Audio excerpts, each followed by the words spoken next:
नमस्कार दोस्तों, आज की वीडियो में हम समझेंगे भारत सरकार द्वारा लागू की गई नेशनल एजुकेशन पॉलिसी के बारे में। आइए स्टार्ट करते हैं।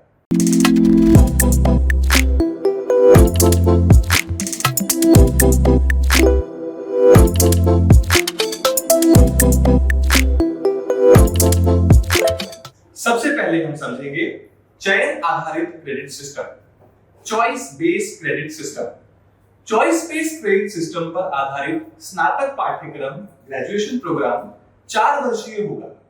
इस सिस्टम में किसी भी संकाय, जिसको इंग्लिश में हम स्ट्रीम या डिसिप्लिन कहते हैं, में प्रवेशित विद्यार्थी को अपने संकाय से एक मुख्य विषय, जिसे मेजर सब्जेक्ट कहते हैं, एक गौड़ विषय माइनर सब्जेक्ट, एक वैकल्पिक विषय ओपन इलेक्टिव सब्जेक्ट के साथ एक व्यवसायिक पाठ्यक्रम वोकेशनल सब्जेक्ट का भी चयन करने की स्वतंत्रता होगी।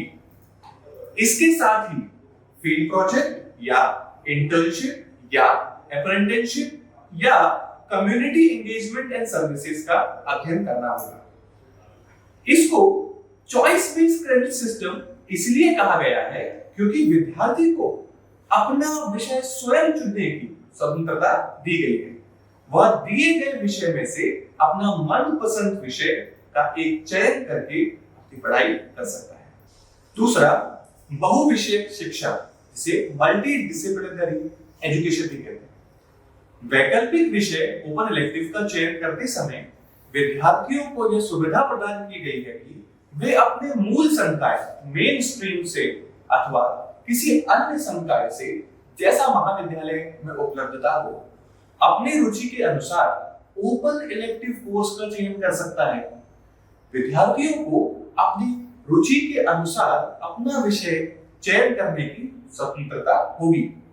उदाहरण के लिए, यदि विज्ञान संकाय साइंस स्ट्रीम का विद्यार्थी अपने मुख्य विषय के साथ संगीत या साहित्य या कॉमर्स का विषय का अध्ययन करना चाहता है, तो वह ओपन इलेक्टिव यानी वैकल्पिक विषय के अंतर्गत अपनी रुचि के अनुसार विषय का अध्ययन कर सकेगा। तीसरा, बहु आगमन एवं निर्गमन, एंट्री एंड एग्जिट ऑप्शंस। राष्ट्रीय शिक्षा नीति में स्नातक स्तर ग्रेजुएशन लेवल पर बहु आगमन और निर्गमन, एंट्री एंड एग्जिट का ऑप्शन रखा गया है। किन्हीं विशेष परिस्थितियों में यदि विद्यार्थी की पढ़ाई बीच में रह जाए, तो अध्ययन अंतराल स्टडी गैप के बाद जब वह पुनः अपनी पढ़ाई जारी करेगा, तो पहले की गई पढ़ाई का लाभ उसे मिल जाएगा।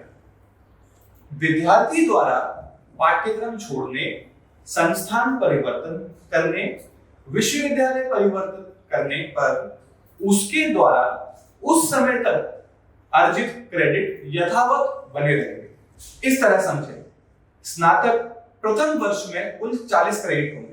एक क्रेडिट को 15 टीचिंग आवर्स या 15 शिक्षण घंटे माना जाता है, इसलिए कुल 40 क्रेडिट का अर्थ होगा 600 टीचिंग आवर्स। यदि कोई विद्यार्थी एक वर्ष में 40 क्रेडिट अर्जित कर लेता है, तो उसे सर्टिफिकेट प्राप्त करने की पात्रता होगी। 2 वर्ष के अध्ययन के पश्चात 80 क्रेडिट अर्जित करने पर उसे डिप्लोमा तथा तृतीय वर्ष में 120 क्रेडिट अर्जित करने के बाद डिग्री प्राप्त करने की पात्रता होगी। ग्रेजुएशन चतुर्थ वर्ष में विद्यार्थी को 160 क्रेडिट प्राप्त होने पर बैचलर्स विद रिसर्च या ऑनर्स की डिग्री की पात्रता होगी। चौथा, परिणाम आधारित शिक्षा एवं पाठ्यक्रम, outcome based education and curriculum. राष्ट्रीय शिक्षा नीति में क्लासरूम टीचिंग के साथ ही व्यवसायिक शिक्षा, वोकेशनल स्टडीज भी प्रदान की जाएगी। महज किताबी ज्ञान देना इस शिक्षा व्यवस्था का उद्देश्य नहीं है।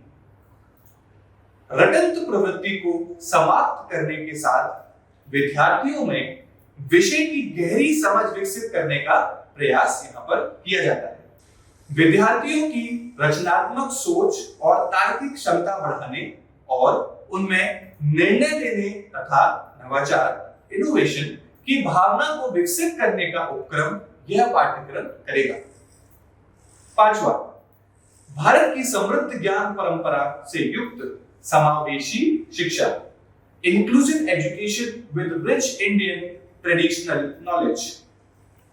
नेशनल एजुकेशन पॉलिसी ने भारत की समृद्ध ज्ञान परंपरा को प्रत्येक विषय के पाठ्यक्रम में सम्मिलित किया है। इसका उद्देश्य विद्यार्थियों को भारत की समृद्ध ज्ञान परंपरा से जोड़ना तथा इस ज्ञान परंपरा का आधुनिक संदर्भों मॉडर्न कॉन्टेक्स्ट में उपयोग कराना राष्ट्रीय शिक्षा नीति का महत्वपूर्ण बिंदु है। छठा, व्यवसायिक शिक्षा का समावेश, integration of vocational education.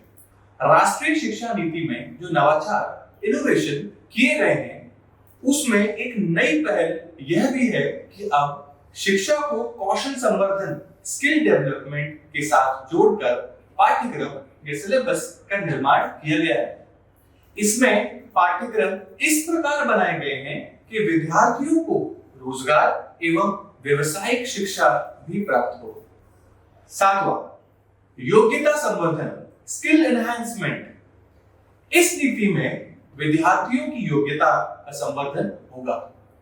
Hindi और अंग्रेजी भाषा के साथ साथ पर्यावरण अध्ययन, खेल, योग, व्यक्तित्व विकास, चरित्र निर्माण जैसे कोर्सेज को भी पाठ्यक्रम में शामिल किया गया है।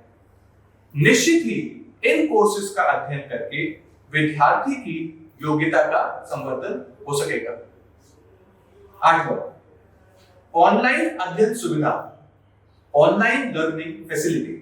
विद्यार्थियों को ऑनलाइन पाठ्यक्रम स्वयं के संसाधन से पूर्ण करने का विकल्प रहेगा।